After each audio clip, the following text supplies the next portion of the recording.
This is 180 milliseconds too late, the SSA Rocket League podcast. Welcome, everybody. And man, oh man, oh man, do we have a lot to talk about. What a time we are in. And I think it's important for me to say at the outset that Rocket League, and more specifically the RLCS, is different now. RLCS is no longer what you have thought it was, and I think the quicker we detach ourselves from the nostalgia of the past, the quicker we can start to look forward. And I've been very positive. I've had my ups and downs, but I've been very positive.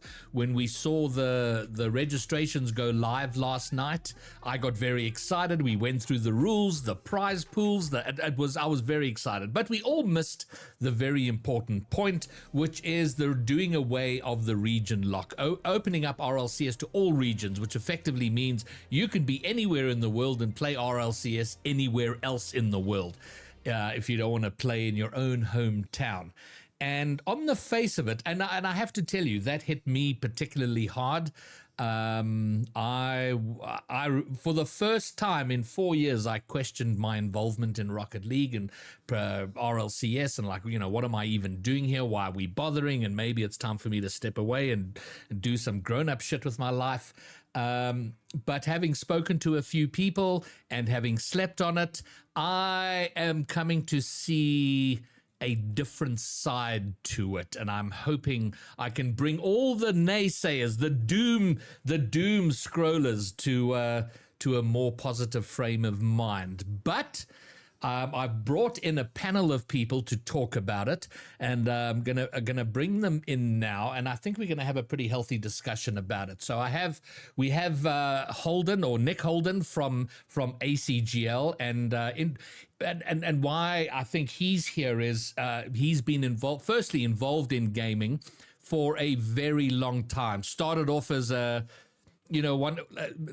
like many esports orgs in the world that start off with a young person and a dream and no money whatsoever, and has built something that has been around a long time and understands, I think, esport from a community aspect. So I think he's an important voice in all of this. And then we have Pyro, who's I guess not. I was going to say an outsider, and that's a terrible way to frame it. Someone who has a greater perspective, I think, involved in a number of Rocket League communities around the world. He's also a full-time streamer, a caster. He's kind of lived and breathed this in many regions for a long time, and also a massive fan of SSA. So I think he can also bring some perspective. And then we have Skill Steal. All of you who know and love Skill Steal, long-standing OG of the Rocket League scene in this region, recently retired, allegedly, and I think he can give a great player perspective. Someone who grinded the game in the cold when SSA was in the winter, out in the Siberia of global Rocket League, and then got to experience playing in RLCS, went to Worlds, has rubbed shoulders there. So I think can give a great view and perspective from a player perspective. So hopefully we've got a broad range of conversations. So gentlemen, I'm going to say hello and welcome, and you can all respond in unison before I come to you individually. Hurrah! Yay! I think in unison would have been very difficult there, but I think we gave it a good old try. You gave it a solid try. I'd give it a solid 4 there. 4 out of 10 for the response there. I'll take it. All right, and look at Nick. Nick's power has come back on. His lighting was very dark and moody, and now he's in the bright sunshine. So welcome to that. All right, so there's a number of things I want to talk about, all to do with RLCS and specifically how it's going to impact SSA. And I made a list about 2 days ago of things I'd like to talk about, and I sent that to all of you. And then we had the news last night, and I think it's worth opening with that, and then we're going to move to these other items. And I've specifically not spoken to any of you prior to this about your feelings about this, so we can sort of have an organic conversation about it. I won't give my view until the end, but let's start with probably the people most immediately impacted, players. And so, Skill Steel, I'm going to start with you and just your opening thought about what this roster, unlocking roster regions, what that might mean for us. Are we as doomed as everybody's saying? What are your concerns? Do you have anything positive to say about it? And go. Yeah, so when I first saw the tweet, or I initially saw it, I think Psycho, someone on Twitter, made a post about it, saying the rules have now changed. You can play from anywhere in the world, in any region, and you can have a go at qualifying. I mean, my initial thoughts were pretty strongly against that, for reasons our region has made very clear in the past, is that we aren't EU, we aren't NA, we aren't even APAC. We're still developing, we're underdeveloped. So the main reason people would want to come over is not to make it competitive or give us a good go for our money, is to take advantage of the fact that we're not as developed as the rest of the region. So it's kind of, taking an easy road to qualifying for wildcard, or in this case, now they have a reason to qualify for majors, which is big. I mean, imagine we get our first spot at majors and a bunch of EU teams sign up to get a free ride to qualify for said majors. So, I mean, my initial thoughts were very strongly against, opening up the entire block system and just having anyone compete for any region. It's quite ridiculous in my eyes because of us not being as strong as the other regions. I find it very difficult to find anything positive. I mean, teams that do sign up, EU teams that do sign up for it, I don't think they're used to the ping. They're not used to playing on such high latency. They don't know what to expect. I mean, they're probably thinking it's going to be an easy ride, but I think they'll second guess themselves once they actually start playing here because of latency and other factors. I haven't read the rules in full, so I don't know if there's any catch to it. But yeah, my initial thoughts aren't too great for that. Fair enough. And just so the only rule around it is once you sign up in a region, you're locked to that region for the entire season. You can't hop between. Pyro, let's come to you. I mean, it feels like the broader RLCS community, the Rocket League community is taking hit after hit right now. But your thoughts? Yeah, I mean, first of all, Graybeard, thanks for having me. I mean, it's great to be introduced as an outsider when I've tried casting the region for the last terrible. 2 seasons. I'm so sorry. That's fine. That's fine. I don't know. I totally understand. But seriously, no, I do feel welcomed being invited to the panel, so I really appreciate it. I have talked endlessly, whether it's on YouTube or my Twitch platform or wherever, about like the need for greater restrictions around inter-region transfers. I think that transfers across regions are valid and are viable given the right justifications. So I was really excited when we talked towards the end of the season last year, when we were like, you know what? Here's the way we shape this, especially if SSA gets another major spot. It's going to look very incentivizing for teams to hop on over and play in this region, right? So I was like, okay, surely they'll provide more granularity around these restrictions. They did the exact opposite by clearing away all of them.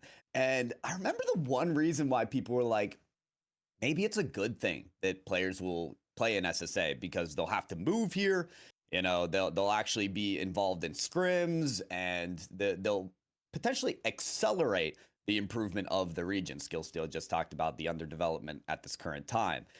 Now they play from their home. I mean, I have less of a belief that they'll be invested in the growth of the region and more towards what Skill Steel is saying, which is taking an advantage of a potential major spot or other winnings. So I was very surprised by the news, and I used one word to describe it, and it was lazy.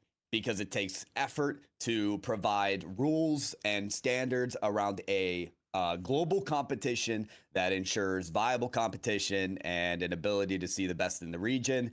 Giving away to all these guardrails and restrictions, in my opinion, just looks lazy. Alrighty. And then Nick, I mean, your perspective is, as I said, more from a community thing. You're not as ensconced in Rocket League as much of the other guests. You have a broader view. You're looking at the community. You're looking at a number of titles. You're not even necessarily invested in the high level pro scene, although you guys absolutely are. I mean, you've got your schools programs, your activations. You're very much about developing. So, your initial thoughts. Well, just relating directly to the regional competition, I think the biggest problem that we're seeing is just it's going to be exploitative. Straight off of the bat, is that I think Pyro alluded to just there could be much more nuance in terms of the rule set of being able to say one player from a European region or one player from another region, therefore giving us the opportunity to learn from these players and really gain that knowledge and develop our region. But just the fact is, we're on the back foot as far as a region overall. I mean, we haven't had the chance to really develop our deep roots of being able to grow this sector. Mm-hmm. I think there's some stuff that we'll talk about later in terms of how this opportunity can be affording more growth opportunities across the board, specifically for our region. But just relating to this, it does feel like just a flat out, cool, we're going to go to SSA if we have any doubt in our mind that we're not going to qualify. Mm. And why wouldn't they? I mean, there's no restrictions in that regard. So the floodgates might get opened, probably will get opened, especially the more that it's been talked about, because you almost want to keep it hush-hush, not to let anybody know. But unfortunately, when these players are playing at such a high level, they're going to know. Mm. They're going to want to figure this out. And I think you already alluded previous to this conversation, there's already people knocking on the doors to see how can they find their way in. And it really does suck for our player base, because we fought so hard and we continue fighting so hard, not only for Rocket League, but titles across the board, to be able to have these international opportunities. And I think it's going to be heart-wrenching if we do see a major qualifier without actually having a foot inside of our region. That's going to be painful for all of us to watch. Okay. Okay, so that sets the stage there. Now I want to try and move it into, if we can, a slightly more positive direction, because this is the playing field now. So we have to adapt and figure it out. You know, change is constant and change is always uncomfortable. And this is certainly very uncomfortable. But if I think those who adapt to that change are going to find opportunity and succeed. And I have no doubt we've already seen Squishy Muffin saying he's going to play one more split, then he's out of here. Trees is retired. We may or may not see local retirements. I don't know. Absolutely. And I importantly want to say that, you know, if people want to step away, absolutely, that is their right. People have to do what's right for them. Secondly, any players that decide they want to come play here, they're within the rules. So it's hard to. The instinct is to hate on them, and I think we've got to avoid that, because it's not healthy and it doesn't help solve any problems. It doesn't help that a lot of these guys are they're being a little shitty about it, but hopefully that won't speak for the general majority.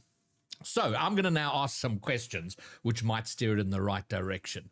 Skill Steal, is there not an argument to be made for our big problem, and why we wanted a major, was that we would get international exposure to help us increase our skill. Suddenly, if there's a bunch of, and we all sort of target EU, there might well be meaner people who come and play here as well, because the ping is slightly better.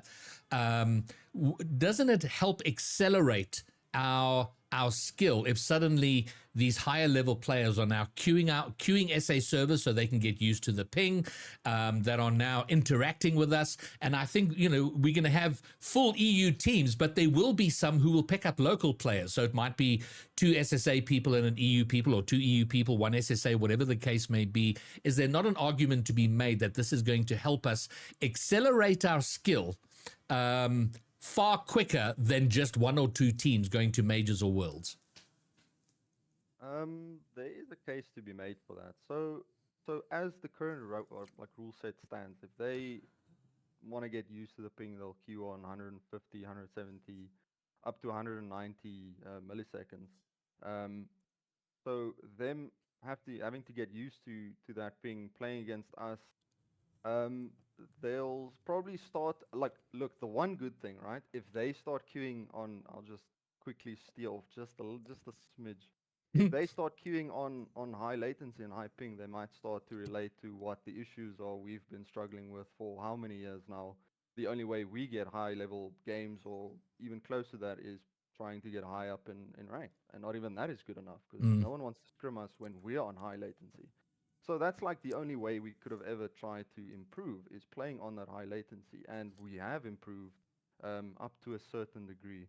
So maybe they will find some relatable qualities in, these people have had it hard for how many years. So maybe, we should cut them some slack.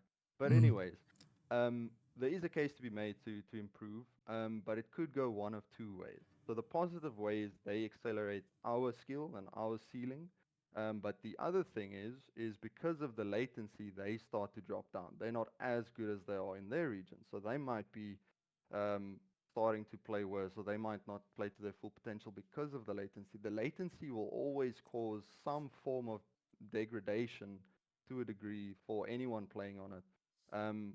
But for us, it depends on who comes over. If it's a very good team, if it's a decent bubble team and they come over, there is a case to be made that we could improve playing against them. But the case is so hard to make because they're playing on high latency. Mm. They have to come here to invest, to come here to play on local ping, which is maybe a long-term thing. Maybe far into the future, if this kicks off, they will start to say, okay, listen, we don't want to play on high latency now. Let's make the investment, go over there, give it a go for a season, see if it's, viable. And maybe that'll start, the ripple effect and the dominoes will start falling and it might become a permanent thing. But I think for now, um, the positives are very little. They are, like I said, it could happen, but it remains to be seen for now, definitely. All right. Well, I think what you said in closing, it remains to be seen. And Pyro, I think the broader community and look, a large part of this blame has to be laid at the feet of Epic and Psyonix and now Blast, just their shocking record of communicating. Imagine a stream 3 months ago saying, guys, these are the tough decisions we're struggling with. The money, the thing, we got to make it smaller. This is what we're going to do, and it included us and, made it feel like a family conversation. We've just been excluded. And right till now, there is so little communication. And because of that, there is a lot of doomsaying. The number of people who are predicting the end of Rocket League, the end of RLCS, the end of it all. And it actually gets exhausting going through Twitter with everyone speaking about it. So, yeah. Firstly, are we? I think we might. We just don't know, Pyro, what's going to happen, and are we not in danger of calling this too soon? I think calling for the end of days for Rocket League esports is completely contrasting what Rocket League appear to be doing with the long-term deal with Blast. Again, this is a multi-year contract that they did with Blast. They quoted sustainability in multiple ways, and the cuts are due to trying to make this esport work and be long-term. However, what is in contrast to trying to make this long-term is supporting the community. And what we've noted so many times is that the community from SSA have asked for proper regulations around these regional transfers. So yes, the major spot is given, but what if representing that major spot are European players? That's completely just contrasting what's been asked for. So I think that would be quite ridiculous. Again, we're not even mentioning, we're talking about latency. We're talking about people playing from their homes. We're asking for maybe a 1/3 rule around like a player from that region being on a team. This also opens up the borders for anyone to move here and then not have that latency and then play within the region. We're talking about SSA and Greybeard. You've mentioned a lot how like, oh, Pyro, you're also, what's the global view? I'm thinking about North America in a couple years. Are there even going to be Americans participating in the majors when people from South America, when people from EU can just move to America and just take the major spots as they kind of already have been? Now there's no regulations around that. So I think it's funny because this has broader implications around the world, in my mind. So, isn't there, just continuing with you for a moment, Pyro? I mean, the immediate, I guess, worst case scenario is 100 EU, Mina, and other high ranked players who can play fairly well, come out here and stomp. And as you say, it'll literally break my heart if at a major it's 3 non-SSA players representing SSA. Absolutely. I've committed to going to every major to support SSA, and I will absolutely not go if there's the non-SSA people playing there. There would just be no point. I would find very little. I would struggle to find joy in like shouting for SSA in that case. Of course. And now there are. Do you think, because what we haven't spoken about, I mean, we've said that it's like free, it's a free for all, that everybody can come here and so on. However, there are some restrictions. One is ping, and as much as these 2K 1800 players think they're going to come out here and farm and stomp, the ping is an issue. The other is that you're locked into, if you come like sign up, roster lock in 3 days or 4 days, you sign up and you have a disastrous qualifier and realize how shitty the ping really is, and now you're stuck to it. Surely that's got to be part of the thought process, and I think it does become something of at least caution, if not prevention. I guess there are guardrails in place when you speak to the ping and when you speak to the rule that says if you start playing in this region, you have to play in that region for the extent of the season. I believe there's an exemption around if you're like an exempt edition or in the transfer window, as long as you don't have any RLCS points, you can like transfer to a new region or a new team, what have you. But for the most part, that is the rule. But in my opinion, Greybeard, like we're talking about the identity of the region, like being represented at an international LAN. In my opinion, when you remove guardrails that we've been asking for that have been removed, you remove the identity and the opportunity of said undeveloped regions like SSA. So in general, this is why I'm just like wholeheartedly against this. And I think I just think it's lazy again. All right. Well, the big decisions around RLCS are to bring Rocket League in line with Fortnite, competitive Fortnite. The rule on 13-year-olds was to align with Fortnite, and now Fortnite itself doesn't have a region locks either. They're sort of pretty much open. Probably doesn't affect us as much because I don't think we have local Fortnite servers, so that's less of an issue there. Nick, I think either way, we're probably it's going to be chaotic, the start of it, but surely it'll settle down. The point that Pyro makes, that Skill still make, of course, I mean, local opportunities, all of that sort of thing. But isn't there, this is opened up to the world. So there is going to be chaos as the new paradigm takes shape and we start to understand the narrative of all of this. But surely at some point it settles down. I think it's quite unrealistic that in the long term, we're just dominated like by non-SSA players taking every opportunity for the foreseeable future. Maybe for the first split, maybe for this season, but surely not in the long term. Well, I think the biggest thing is that this all does feel a bit rushed, right? In terms of the processes and what's come out from this announcement.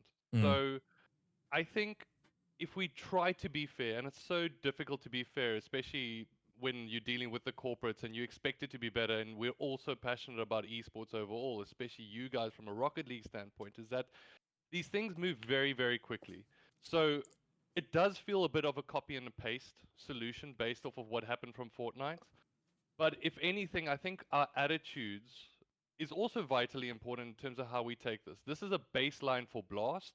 It's a baseline overall. And hopefully, we can make enough inroads to make this positive change in terms of what happens going forward. Now, I always have to think about numbers because I've got marketing brands that I need to report to every single month. But when it comes down to this, is that it's going to mean SSA gets an increase in registrations across the board. Cool. More warranted reason for them to keep the region. However, as these guardrails that we're going to fight for it. We need to across the board, and hopefully that's really listened to from their side of things. We're more than likely going to have a drop in registrations should those go up for season 2. But I think the biggest thing, what that means overall for us, is that we need to try approach this with we're willing to be able to work with them on this relationship for the long term. As you guys, Pyro, you rightly pointed out, they're talking about sustainability, they're talking about growth. These are great buzzwords, they're great hook words, but it really comes down to what they do as a fair opportunity for them for the next 2 to 3 years inside of this entire scene for RLCS rather. Now, I think it's a big jump for us to be able to make, but what I am also glad to see about this is that you guys might have seen the announcement as well from a sub-Saharan African perspective that we do have local voices not only involved with the competition overall, but more so on the ruling side of things. I mean, the admins are going to be back and they're going to be punting for us on that side of things and also trying to provide feedback for us. And I'd say to our teams, to our frustrations, utilize those channels wherever possible, because it's going to feel a bit doom and gloom. The whole series overall feels doom and gloom, prize pool going down, the deconstruction essentially of our own region's barriers and our own region's boundaries. But I think we're going to have this guttural reaction because we're so proud of us getting in as that being the first reaction, but the second, in terms of it being taken away seemingly, is feeling very unfair. Now, if there's one thing I can point to, and why I'm bringing up this point overall, is this is not the first time that this has happened from a South African perspective. Back in Call of Duty days, we actually had something very similar, where we had an opportunity for our teams to qualify on an international level. Now, this played a big role in terms of some of the tournament operations we did from our side of things, because they also had a rule where European players could essentially form half of the spots for the teams. And one of the mistakes that they made from a hosting perspective, and this isn't Blast, this was, I believe, the team that was with Game Battles and Activision, more the MLG side of things. Essentially, they could have 2 UK players in their team and they could still host their respective matches, which meant that our teams had to play on 200. Anyway, what it really boiled down to is that there was a guttural and very, very angry reaction to that. What ended up happening from that side of things is that they actually pulled out of our region and said, you know what, it's not worth it. So I think as a community, we need to try react to this positively in terms of we can be angry and we can be frustrated, but also let's try be constructive in what we can do to make this better for all of us across the board. I know that's a bit of a deviating path, but I just felt that needed to be said. And I think it's fantastic that you've said that, because I think we're going to bring this part of it to a close. I'm going to give you my thoughts and why I think we can actually come out of this a little bit better. There are absolutely going to be casualties in this, and the most affected right now are our sort of traditional top 4, top 6, maybe top 8 teams who've taken a hit in prize pool, who are now taking a hit in more competition coming in. I think it affects them most viscerally and immediately, and I'm very, very cognizant of that. However, to your point, Nick, I think the idea of responding in a positive way is, okay, how can we benefit from having more non-SSA players who might be better than locals, but not good enough to be in RLCS in their respective regions? What can they bring to us? What can we learn? If they're coming into our servers and there's more higher level players playing in our servers, I do think that is good for us. And I think in light of responding positively, our mantra has to be get good as quickly as possible, because we really, if we can within a season get to the point where it's not worth a non-SSA player coming here to play with the ping disadvantage and playing really, really good players. So I think maybe we get a bit more focused on improving our skill more broadly.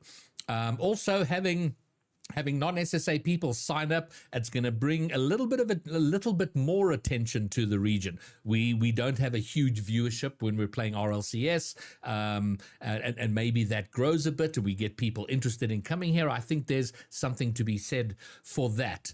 And then I also think, and this was said by the Bromeo actually, that he believes that the baiting is going to exceed the farming, and I think that's true. I mean, there's a bunch of EU people in the Discord server who are baiting local teams, local players, and I think how much farming actually happens is going to not be as much as the baiting might suggest. But then this does for me highlight our community building efforts become more important than ever. RSC, had a fantastic first season. That must continue. Anything that builds our very, very local community must continue and must be given all the effort and energy as possible. Local tournaments have to become better supported, VS, and there's conversations ongoing with VS. I think VS is going to be fantastic this year, and that is a region locked tournament. That's very much for SSA, and I think what they do becomes very important. And ACGL, what you guys are doing in schools, the whole school program overall becomes even more important than it already has been. And then lastly, from a pro perspective, I do understand that we've spent our first 2 seasons in RLCS. All of these pros have been building themselves according to a system, trying to understand the system, build themselves into that, and find their own path to success through that system. Now that whole system's gone away. It's now changed. It's now something different.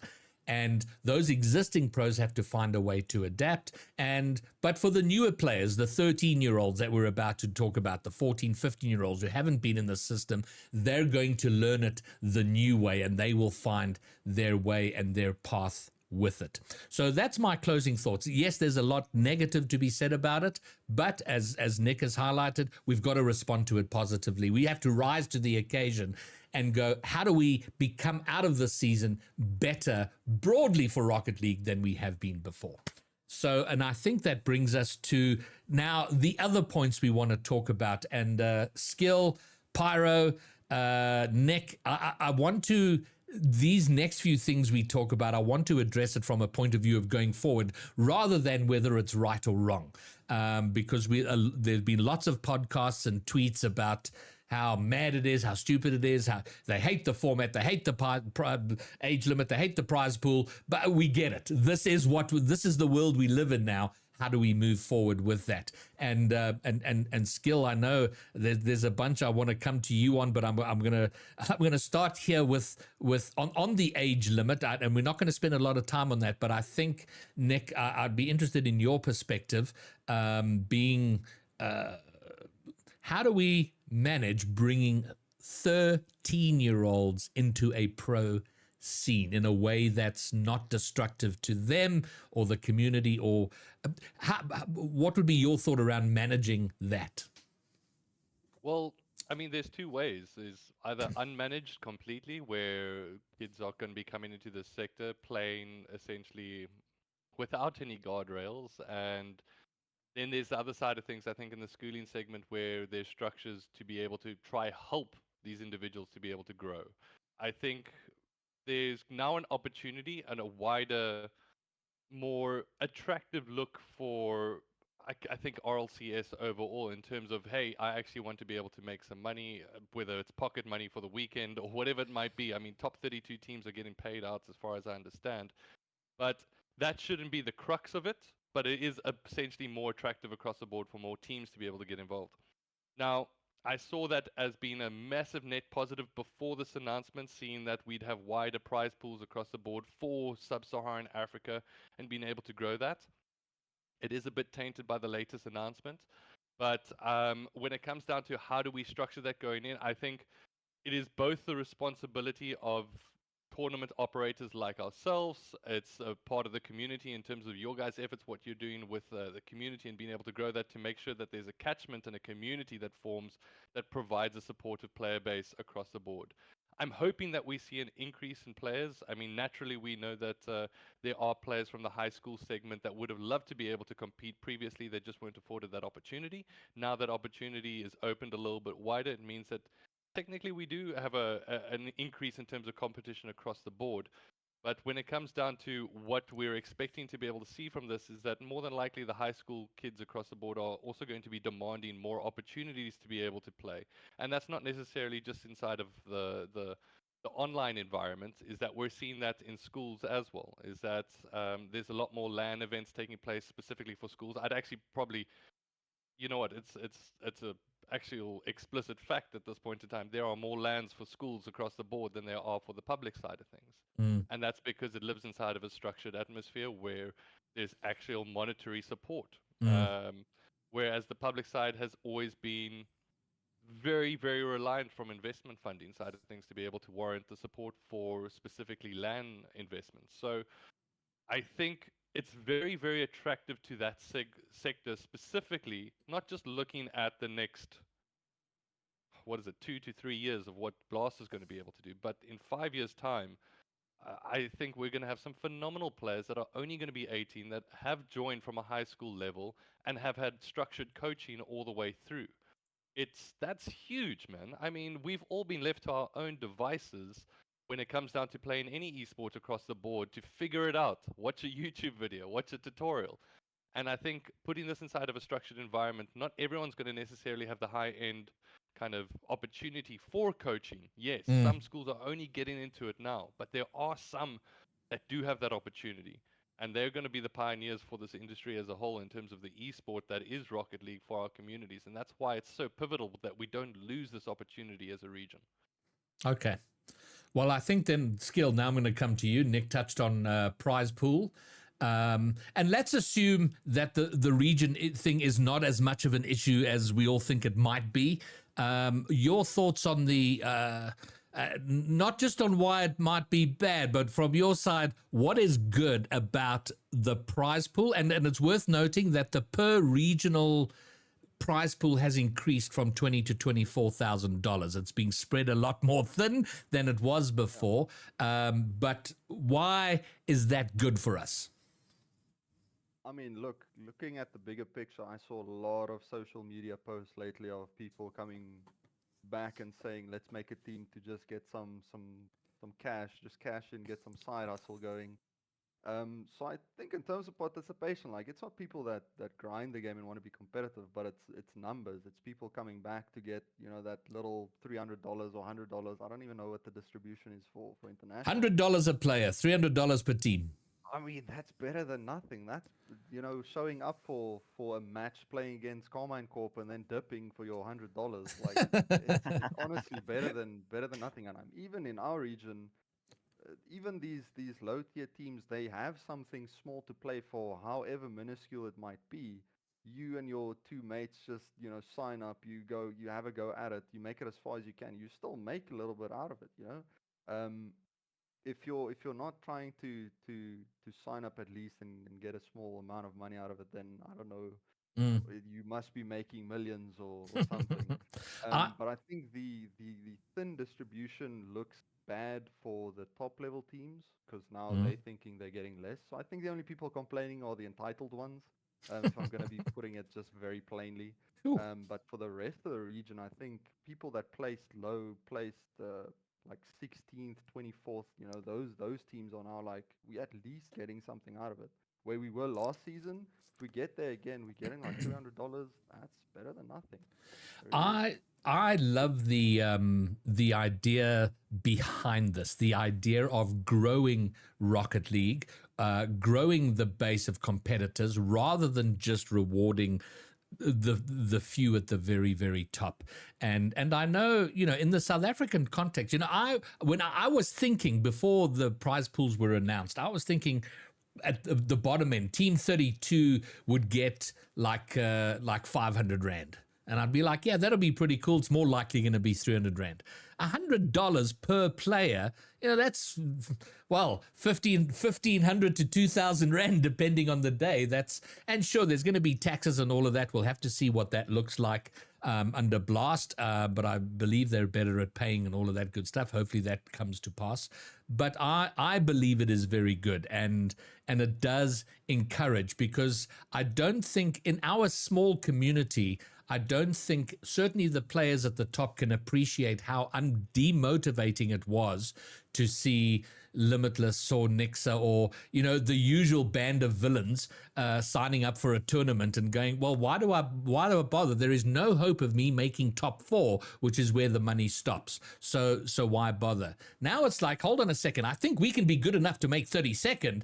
And, you know, we go and play Rocket League for a weekend, for a couple of weekends. We walk away with $1,500. That's huge for your average person. I think it's a huge step forward. And I know Nick is... Nick feels that way as well, with the region issue taking a bit of shine off of it. So I believe the prize pool's a big thing, and I think it is going to be very helpful locally. But now let's talk format. Pyro, the formats have been standardized, which I think is great. And there's been and my experience with formats, with people's opinions about formats, it doesn't matter what the format, someone is whining. But now we have a standard format which everybody can come to understand. Someone's always whining. It doesn't matter what it'll be. I was the one whining actually very recently, because this is what I was asking for a standard format, because trying to explain to someone how to follow Rocket League esports, and like imagine telling your parents like, oh, so, well, okay, this is what Swiss stage is. You have to win 3 to advance, and you have to lose 3 if you get eliminated. And then you know, by the 3rd regional, they get it. They understand. And winter comes around, or summer in this case, and it's like, okay, ready for Swiss. Oh, actually, it's group stage now. It's just like, okay.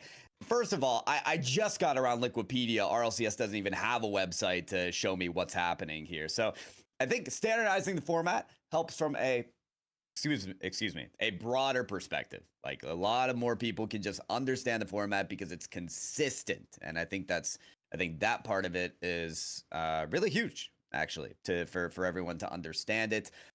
Swiss style, I actually really appreciate too. It makes for some of the best storylines in Rocket League esports. Like last season for North America, I casted for Team Axel, and they lost their first two rounds, and they had to win the next 3 to advance to top 16, I think it was. And they won a game 5 for each of those next 3 matches. It was insane. Against all odds, they qualified. And stories like that, you just don't really get in groups and what have you. Some other things to be interested in about the format, though, that I really wanted to mention is that instead of qualifiers being like best of 5s for a lot of them, up to the top 48, it's going to be best of 3. Oh, what happened to my cam? I don't know. Maybe that's just the yeah. You look fine here. Oh, okay, good.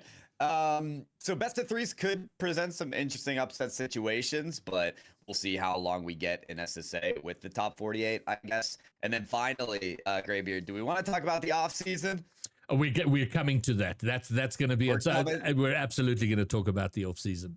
All right, my connection's getting a little bit spotty. It looks well, like maybe I'll rejoin, but yeah, I'll leave it at that. Yeah, and then you can see if you can fix that up and make it sound better. But still on the subject of format, I quite like this format. I think double elimination is a good way to narrow down a huge field of players down to your top 16. And then Swiss is a great format for a Friday, your first day. You're playing a minimum of 3 games, a maximum of 5, and I think that sorts it out. And then you get to the cutthroat single elimination. Those will be best of 7, as far as I understand. And you kind of have to show up and do the business. One life in the final 8. Yeah, I mean, my initial thoughts, and I think a lot of the top players share the same sentiment, is looking at the open qualifiers. The open qualifiers every time, I think, is what a lot of the top teams are looking at and saying, but why remove the kind of the point system that allowed the consistent top teams to cement themselves in that last the Swiss stage, or whatever the format was last season? I think taking that away was a bit strange. I don't think putting Carmine Corp and the likes of those top teams through an open qual, even the Limitlesses, right? Putting them through an open qual every single weekend, I think, is a bit of a stretch. You know, even in like EU and NA, they have a much smaller gap in the teams. Even the top teams, they're not guaranteed, and I'll touch on that in a moment. But for SSA, your Limitlesses, your Bonjours, those teams, compare them to our lowest seed, like 32nd. Are you really gonna put them through an open qual every weekend? I think that's a bit of a stretch. And I mean, some people could make the case that that team in 32nd could improve. I don't think so. I think the skill gap is too much for the improvement to Yeah. be even noticeable. So that aside, I love Swiss format. I think Swiss format is very nice for content. It makes it very good. Those round 4 and 5 matchups are very, very nice. I love that. The double elimination is always stressful, but I mean single elimination. I went through single elimination, and that is good content. It's great content. But man, is it stressful. But I love Swiss. I love double elim, and even single elim. I can make a case for that. You can live with it. I can live with it. I mean, yo, the very first, I think 2022, what was it, 2021, 2022 Yeah. season when we first got Yep. into RLCS. I remember that playing with Snowy and Darth against To Die For, Daisy, and Happy Meal. That single elimination was very, very stressful because we'd match them every time. So I mean, it's great content, and I think for competitive scene, I think it's also great going Swiss double and single elim. All right, cool. And I think Nick did mention that this is a baseline for Blast, and it has been rushed. It's been chaotic. My understanding is that Blast came on board like mid-December. It was very, very late. So all of this is all of it is kind of chaotic, and we need to see how this first split pans out. There of course are going to be changes because things will absolutely not work. Some things will work. The community will start to see, oh, hold on, maybe it's not so bad. So there will be changes, and one of them may well be the auto qualling of these top teams. But right now the top teams get thrown into the pig pen with everybody else to like fight it out every single weekend. I want to come now to a broader thing, Nick, and I'm going to ask you about this because there is a reduction in prize pool at the top end. And one of the many consequences of that, for me, it highlights the importance of, if you want to be a pro Rocket League player and commit to this for a year or 2 or 3 or 4 before you go off and be a grown up and get a job and get chained to a desk. Local pros are incredibly bad at this in terms of building their personal brands, making content, streaming, building up a fan base. And I look at, and obviously there's, streaming and content is different for different people. I look at someone like Snowy. He's not the kind of guy that wants to be streaming and making content. That's not his thing. He just wants to grind, sit down and do his work. And he can often come across quite brashly in a public setting. But then you have someone like To Die For, who's delightful in a public sense. He's great personalities. That guy should be building a brand. And your thoughts and experience around that. Well, and when it comes down to communities making more noise about themselves, that's something that we've always tried to encourage from our side, but it needs to happen more. Even personalities that sit outside of the community to be able to drive them a little bit further. That's huge too. And I think there is a huge opportunity, not for, I mean, Gray, when you came into the scene, everyone was like, who's this old dude playing Rocket League all the time? He's doing his road to ranks. He's trying to rank up. What is going on? But next thing, you became a voice for that community. And I mean, very much so in terms of the podcast. That's an opportunity for so many people across the board, about the young talent, to be able to talk about them, who's coming through, who's going to be the next big player in sub-Saharan Africa, but also to have these conversations a little bit wider. Sorry, I'm getting bitten by flying beetles throughout the evening. This is Africa. Oh, yeah. But ultimately, I think, as much as we can try have it with the pros are very much focused on being exactly that, pros, right? I'm hoping that with the wider distribution of not only prize pool, but also I put out a tweet previously just saying I hope that there's more exposure now for organizations across the board, because now we have this opportunity that we've been afforded to go into these major spots. And I'm hoping that drives more of those organizations to put more content focus on our players. And I think that needs to be the drive too, because it's so frustrating if you are the player and you're trying to compete at the top level and you're trying to get 3 videos to 5 videos out a week, whatever that might be. I think that's where organizations need to step up, and especially with this major, essentially ladder that we're trying to build, both from a grassroots all the way to the top end perspective, that there's just so much narrative to be talked about.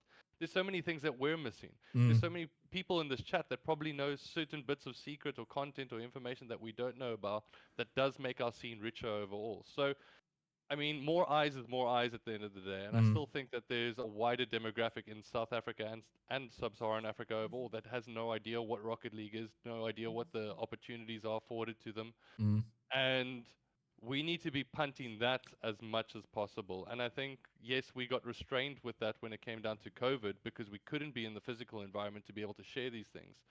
But as far as I'm seeing is that those doors are opening wider and wider every single day, and with more infrastructure rollouts across the country, that we're seeing that as a more afforded opportunity. And there's still, I mean, we've got so much potential with Rocket League. Free title, accessible via consoles at a low end level, and now opportunity to be able to win prize pool on a regular basis. I think that they just need to make sure that their messaging from when you log in on your screen says, "Did you know you can sign up and be part of this community?" So yes, there's work needed from a localized level, but I think that there's also so much opportunity for Psionics, Epic, and even Blast from their side of things to actually do more messaging via their dashboards, via the spaces that they already have, because those are the widest catchment basins for everybody.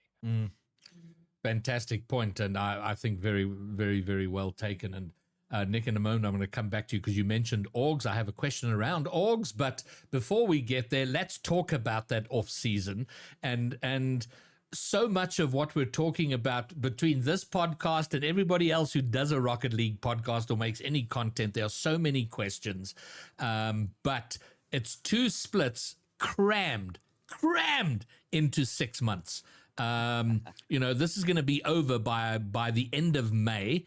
End of June is the last major, and then there's like July, August, and a bit of September, a long period in between before Worlds, which is crazy, and then nothing until January again. And that Pyro would lend us to believe that opens the door for third-party events, other Rocket League things besides just RLCS.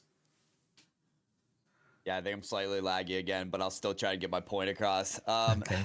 If you looked at the Squishy retirement announcement, that's one of the things he mentioned. He's like, look at this off season. I don't want to deal with this. Like, Holden made a great point that, like, hey, this is great to get orgs and player involvement. It's good encouragement because guess what? This could be like a constant source of like income as well, just in participating.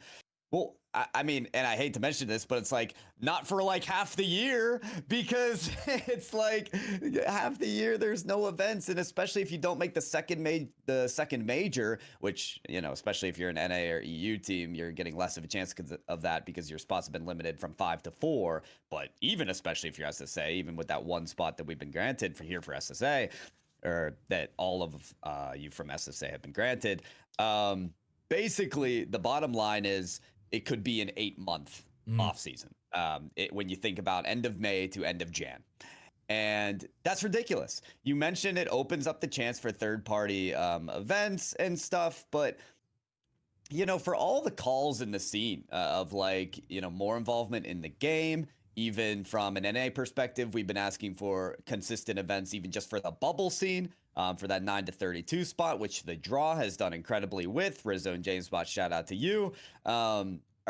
Is the community expected to fill that gap? You know, that's sort of my question, because yes, it opens up that time, but is that like a good thing or a bad thing? And honestly, I'm throwing that to Skill Steal, because I want to hear from the perspective of a pro. Like, from your perspective, if you're still, you know, competing here and you see all that open time in the off season, is that like, oh, exciting, we may have some unique events to participate in, or is it a bit concerning? So look, I think a lot of people can back me on my following statement is I've always grinded the game no matter what. There was a dry spurt in SSA for how long, and I was putting in like 90 to 100 hours past due, right? So for me, I play the game to play the game, right? But for international pros, the top level guys, they play the game because that's their income. That's their job right now, right? They get paid to do it. So for them, seeing those like half the year, not knowing if there's off-season tournaments, if there's any backing from Psyonix or anything for that amount of time, they don't have a schedule, they don't have a calendar to look at to see what's coming up. They just see there's that blank open space until next year. That's very scary. And that kind of leads into another point I would have wanted to make. I don't know if it's earlier or in future or anything, but I watched Red'll's stream, I think this week sometime. And someone in chat, I think, alluded to asked something surrounding the off season as well. And Red'll's big point was, like we touched on, is content building a brand. If you haven't already done that in EU or NA, you're basically done for. If there's nothing to play for that long amount of time, and you haven't built yourself a community or a foundation to live off of while there's nothing else, you're basically done for because you have no guarantee. And that's the big scare that I think this entire RLCS announcement caused is less money, less opportunity, less tournaments, big off season.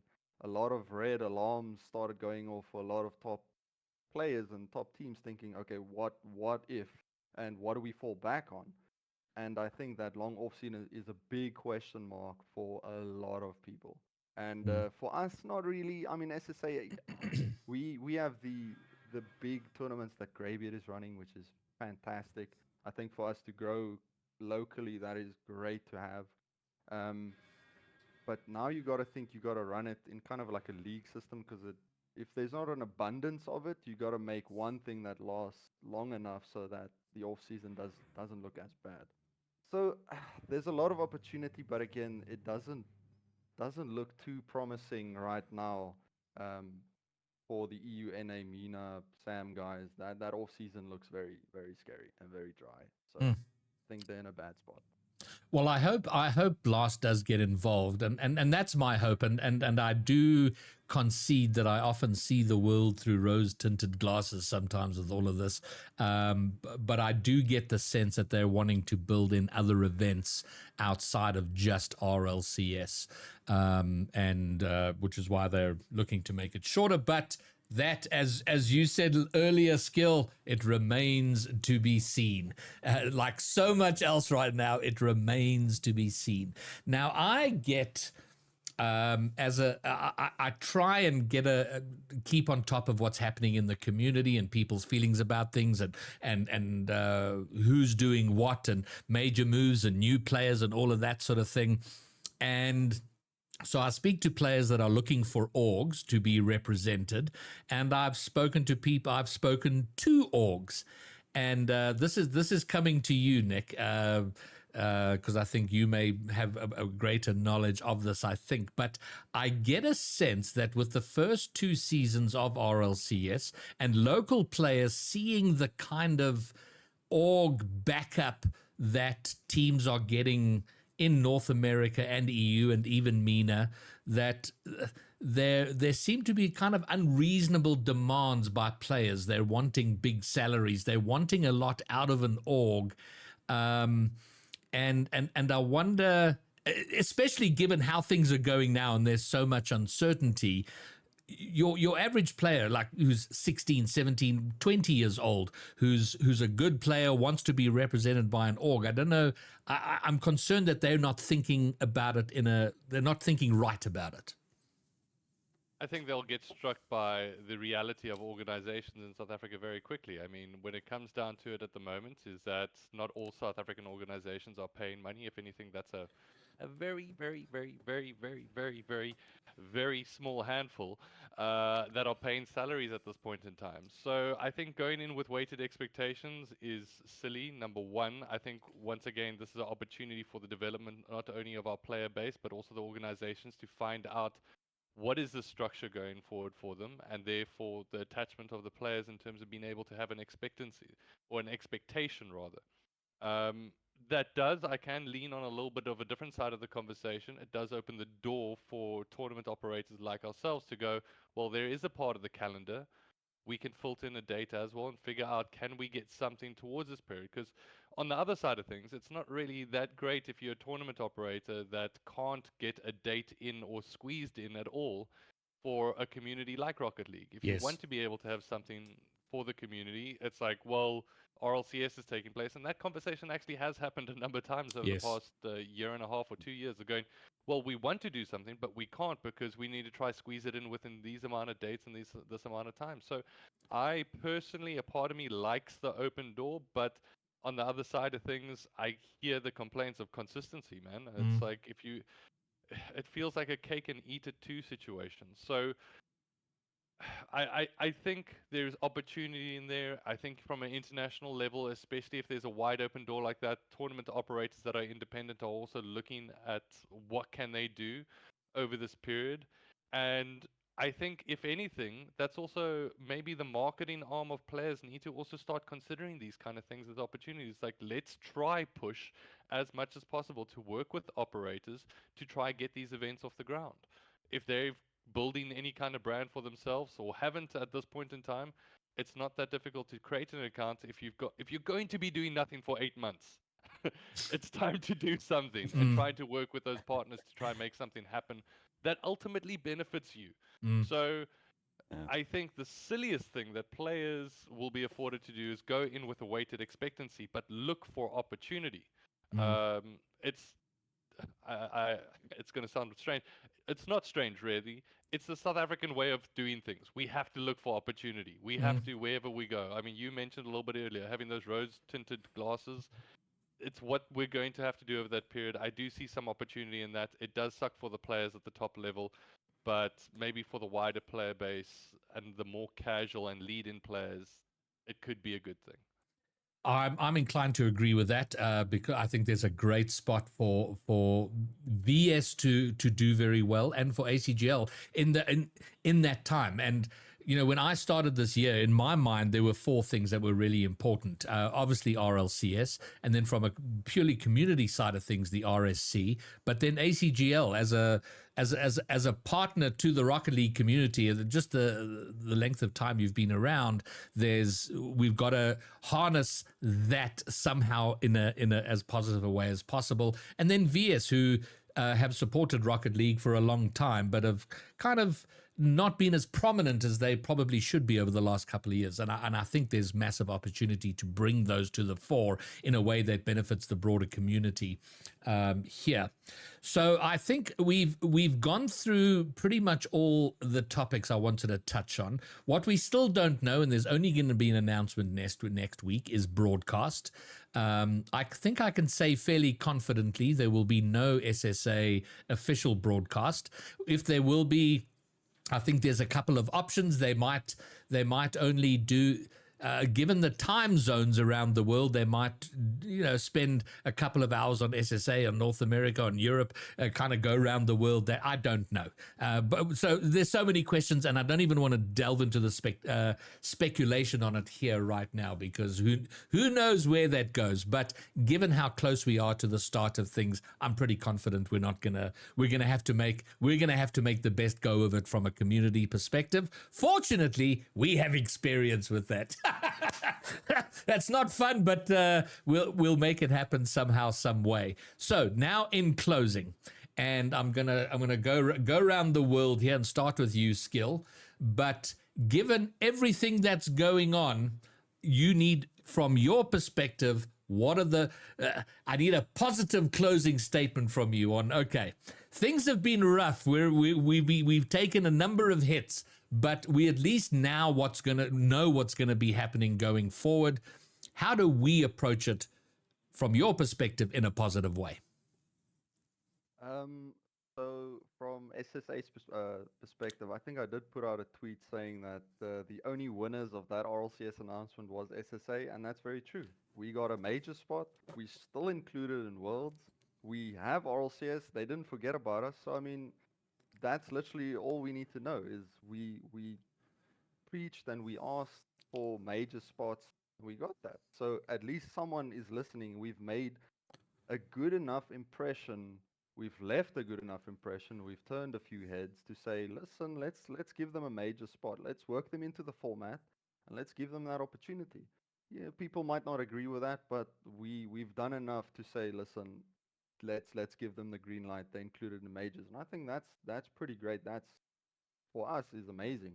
I think orgs still have a good enough reason to invest, not invest as much as they did, considering the prize distribution and stuff. But I think they do have still a good enough reason to invest because we can only go up from here. There's no way they can give us less than we already have. There's absolutely no way. So I think for SSA specifically, we are we giving steps forward. We can only go up from here. It can only grow from here. We can only experience positive things. I think the negativity kind of rubbed off on us from all the other people, the big notable pro players and casters. I think the negativity kind of rubbed off on the rest of the community. But I think we can shrug that off and just be a little selfish in thinking that at least we are getting what we asked for, and that's major spots. We're still included, and we can only grow from here. I think that point is well made, and I do think we put our best foot forward. We were given a little opportunity, and we made a lot of noise. We were there. We showed up, and we made an impression on the world. I think we made enough noise that they couldn't not include us going forward. So that's a great point. And then Pyro, someone who didn't even know that South Africa existed as a country 2 years ago. Whoa. That is fun. Wow. I know. There's me playing on stereotypes. That was terrible. But someone who over the last 2 seasons has become quite close to an intimate with the scene here. What's your positive take for us going forward? I want to start by saying that I think a lot of us get, especially us in esports and maybe even content creation, get really, really caught up in the hunger and the chase of like, what's next? What do we need next? What can we get next? I need more. And we don't give ourselves the ability to take a second and eat what we've gotten and appreciate what maybe you've earned. And to everyone in SSA, between the tournament admins, to the broadcasters, to the pro players, to every fan in the scene, you have earned this major spot. You have earned an expanded prize pool. You have earned the ability to stay and maintain in RLCS. Exactly what Skill Steel said. You made enough noise and enough commitment to still be involved here by a wide margin. So I just want to commend the what appears to be the identity of, from what I've learned about SSA, which is true resiliency. Like from load shedding, from players like not even being able to queue in the game because they went to the ATK arena and even they got hit with some kind of disconnection. Sorry, Skill. Sorry. But like, that's ridiculous. Who else deals with that? And still you move forward. So I think that the resiliency is unbelievable. And how could you stop now? You only have momentum from here. So I think there can only be good on the horizon. Well, you're getting me all pumped up there, Pyro. That was awesome. Thank you very much. Getting me less That's how I pumped. feel, yeah. What's that, Skill? Getting me less pumped with that one statement. I have gosh.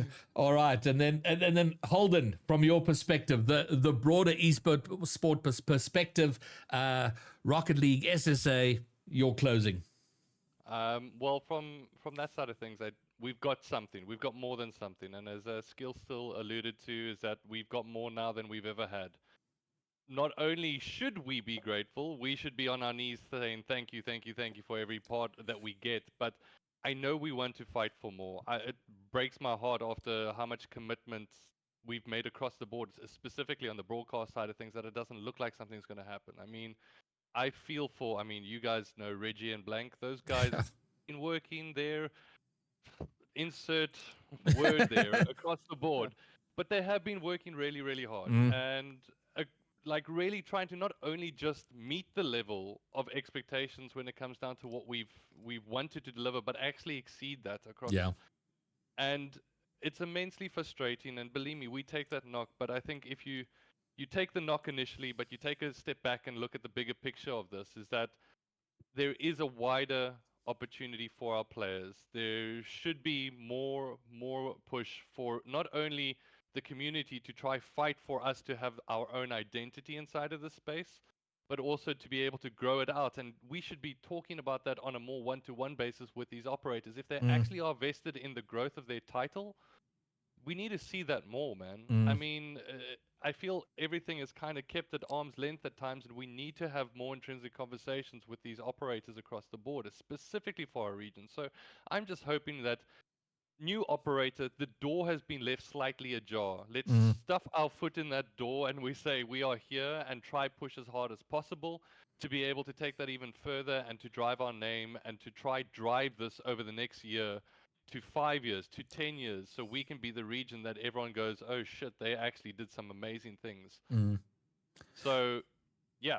Okay. I'm looking forward to seeing this as a baseline for us to be able to grow forward, and I think we've got some amazing names in this community to be able to try push it forward. Where, from my side of things, I'm not always involved with it. You guys know that as much as I do. Sure. We've got other communities. You got other problems.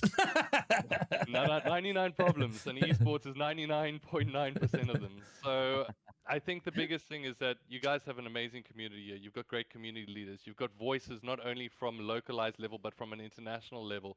You're making the most of it, but also we just need to try push and support those who support you, the community. So that would be my final words.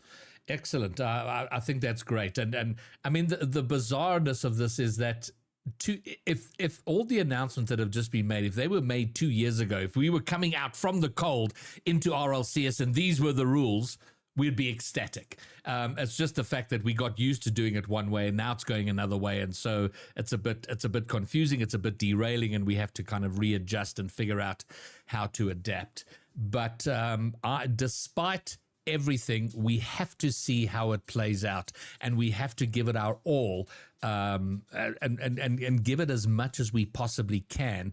And as Skill still said, we got to show up even more in this new format, in this new dispensation, this new paradigm of RLCS. Show up and make the absolute best of it. Things will settle down. We'll get through the uncomfortable changes. Hopefully communication gets better. Hopefully all these things get better. But we've got what we've got, and our choices are simple. We either go, okay, I'm done with this, or we move forward with it in the best way possible, and keep fighting, keep being resilient, and all of that good stuff. But I think it's been a good conversation. I don't know that we've resolved much, but we've certainly continued the conversation, and we're at the point where we can go up from here. So, guys, thank you for joining me, Skill Steel, and I'm not going to put you on the spot about whether you are in fact retired or not. We'll let the rosters speak for themselves as the season unfolds. And then Pyro, maybe broadcast miracles happen, but one way or the other, I really hope we get to see you in the booth casting some more SSA teams in the very near future throughout the season. I know your career itself is growing. You're expanding to other things. I did catch some of your casting on the draw, and Bandit. Tactical banditry and all that, which is awesome, and I'm so thrilled to see that for you. But I really do want to see you back involved in SSA next season. So let's see if we can make that work. And then Nick, I mean, we've had a variety of conversations over the last couple of years, and I know myself, as someone who's involved in the community, I'm very appreciative of what you have done, and through ACGL, the work of Reggie and Blank, who you've mentioned, who are absolute heroes for me. I love those guys. I'm blown away by what they've done for us in the broadcast realm and so on. So, guys, thank you for taking time to come and hang out and join us. But I think we will bring this part of things to a close. So, to you guys, cheers. Cheers, everybody. Cheers. All right, cool. And then to wrap it up here, I'm going to bring up the this is the Start GG page. As of right now, live, 28 teams have registered. Before I went live on the podcast, that number was at 24, so it's grown a little bit. And from what I saw, there were 3 EU teams that had registered. So I don't know if that has grown. But despite everything, we need to get record sign-up. So if you and your team have not yet signed up, get in there right now and get your team signed up. The deadline is very close. Monday, 5 o'clock it closes. You have to register and your entire team have to accept the invitation and be there. That is your responsibility. After Monday, 5 o'clock, if you haven't done it, you will not play in the first open qualifier of RLCS. So get going. 20, we were discussing last night how many teams we would get signed up. There was a lot of optimism that we would get 60, 70, 80. Someone I think even suggested 100. Let's get these teams signed up. Let's have record number of signups. So if you haven't yet, go and get it done. And then to add further to our community activities, which have become more important than ever. Season 2 of the RSC is going to get going from this coming Monday. Sign-ups open for RSC Season 2. After a very, very successful Season 1, we're going to get going. So sign-ups will be open for a couple of weeks, and then we start doing all the admin or the verification, getting the franchises together, having the draw. No, what do we call it? Roster, oh my God, I completely forgot it. Roster lottery, and then we have the draft pick where the franchises come and pick all the players that they want, and then league play will start on the 4th of March, which, as I understand it, is right after the last open qualifier for Major 1, and then we will run that community tournament. So that's coming to you on Monday. But in closing, guys, I think we're far from dead, and I think we got to be cautious about reading the obituaries before the patient is dead. Blast are a new operator. They've signed a 4-year deal. They've got 4 years to build this out. They have a focus on building partnerships, commercial partnerships. So I think they're going to be using this first season to bring in those commercial partners. And when they do, we will see more events. We will see greater prize pools. We will see this whole scene grow. But find your place in it. Get it. If you love Rocket League, get in there. Go and grind. Grind. Do your thing. And let's continue to build it further. Be well, be safe, and all of that good stuff. But until the next time, peace.